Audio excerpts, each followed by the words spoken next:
We learnt in previous videos that both noise and notes are mixtures of sound waves at different frequencies. A note is made up of ripple patterns which repeat itself over and over again in an ordered way, while a noise is made up of individual ripples which have no relationship to each other and do not repeat, and so are disordered.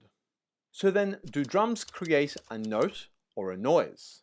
The answer is, it depends. Drums are circular, short cylinders with tight skins that have a tendency to produce notes, so they vibrate in a repeating pattern. And indeed, some drums, like orchestral tympanies, are tuned to particular notes. But sometimes you don't want a drum to produce a note. What if a drum is tuned to F sharp and the song you're playing is in the key of C? It'll sound terrible.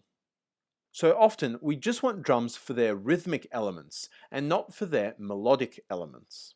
You want a repeating thud from a drum to keep the beat, but without that thud being an F sharp. A bass drum has skins on both ends and it produces a noise rather than a note.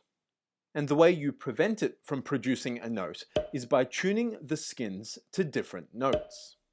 If the skins were tuned to the same note, the vibrations from the first skin would cause the second skin to begin vibrating and would reinforce that note. In the same way that singing into a wine glass at its natural frequency can cause the wine glass to start vibrating and even break. This is because of resonance, or the object's natural frequency. Just like a vibrating object can create a particular note, it also works in reverse. The sound wave from a particular note can cause the object to start vibrating. But it has to be exactly the right note. It has to be the object's resonant frequency.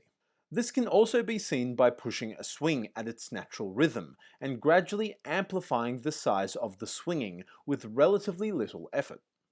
But you do have to push the swing at the right rhythm, just like you have to sing the right note if you want to break the wine glass.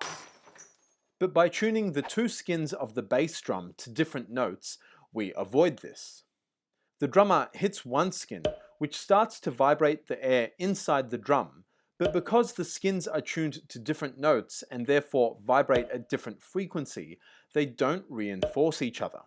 The two skins cannot agree on a common pattern of vibration or movement, and therefore the sound that is produced does not have a defined pitch. It's a noise rather than a note. This is also why the sound dies away quickly and doesn't sustain.